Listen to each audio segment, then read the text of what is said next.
ডাঙৰীয়াৰ যি বিশাল নেতৃত্ব তাৰ পৰা আমি সকলোৱে ইমান আজি দেশত চলি আছে হুলস্থুল চাৰিওফালে মোদীজী কেনেকৈ শান্ত সমাহিত অথচ কঠোৰ হৈ বহি আছে তেওঁ না টিভিত আহিছে না কিবা কৈছে সকলোৱে দেখিছে ৰাতিপুৱা মিটিং কৰিছে ৰাতি মিটিং কৰিছে দুটাত মিটিং কৰিছে গোটেই তেওঁৰ নেতৃত্বত চলি আছে কিন্তু শান্ত আৰু সমাহিত কতো কোনো ধৰণৰ ইমেচিউৰিটি নাই ভাৰতৰ দৰে মেচিউৰ্ড ৰাষ্ট্ৰ এখনক কেনেকৈ নেতৃত্ব দিব লাগে কাৰণ আমি পাকিস্তান নহয় আমি ফ্ৰেজাইল ষ্টেট নহয় যে পাকিস্তান আজি আছে কালি নাই ইটোৱে কাজিয়া কৰে তাত আৰ্মিয়ে মালিক নে প্ৰধানমন্ত্ৰীয়ে মালিক নে ৰাষ্ট্ৰপতিয়ে মালিক কোনেও নাজানে it is a failed state it is a fragile state but India is a matured state India is the oldest civilisation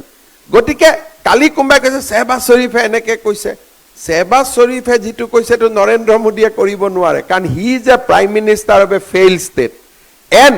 Narendra Modi is a prime minister of a oldest civilization তাৰ মাজত পাৰ্থক্য থাকিব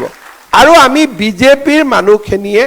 এই কথাবিলাক ৰাইজক আমি ক'ব লাগিব যে আমি ভাৰতে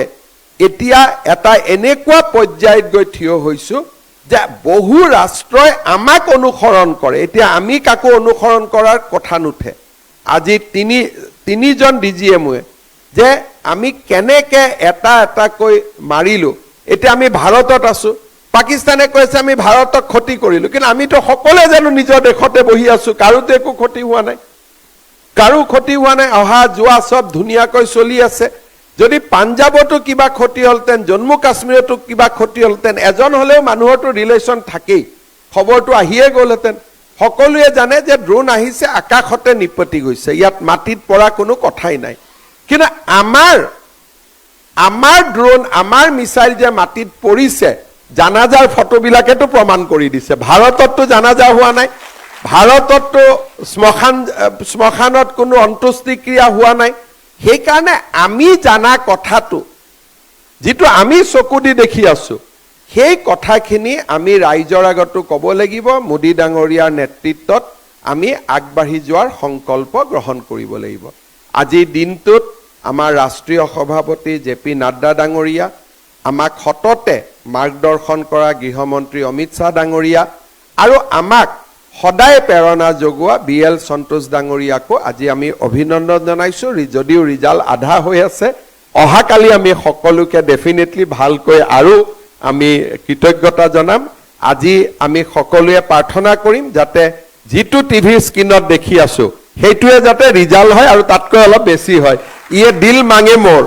গতিকে আৰু যাতে অলপমান বেছি ভাল হয় আমি তেনেকৈ আশা কৰিম এতিয়া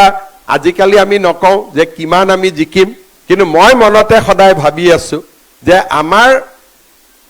সভাপতি যেতিয়া শইকীয়া বিধানসভাটো সৰে কিবা এটা হিচাপ নিকাচ আমি কৰিব লাগিব গতিকে সেইটো এটা মই কোৱা নাই এইটো কোনো আমি মিছন অমুক তমুক কোৱা নাই কিন্তু মোৰ মূৰত যেতিয়াৰ পৰা দিলীপ শইকীয়া সভাপতি হৈ আছে তেতিয়াৰ পৰা ৰাতিয়ে দিনে মোৰ অংক এটা মোৰ মূৰত কাম কৰি আছে যে আমি এটা অংকত গৈ থিয় হ'ব লাগে অংকটো কি এতিয়া কোৱাৰ কথা নহয় আমি সকলোৱে বুজিছোঁ আৰু আমি তেনেকৈ কাম কৰি গৈ থাকিম আৰু নিৰ্দিষ্ট লক্ষ্যত আমি উপনীত হ'ম মোৰ লগত সকলোৱে একেলগে ক'ব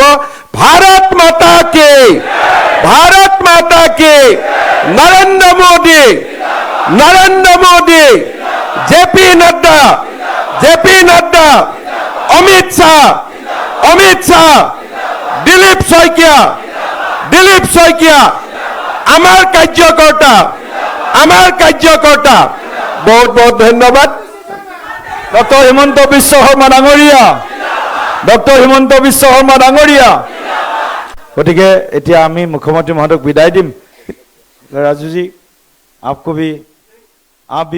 आप आने के बाद ही अच्छा हो रहा है आपको भी धन्यवाद देता हूँ।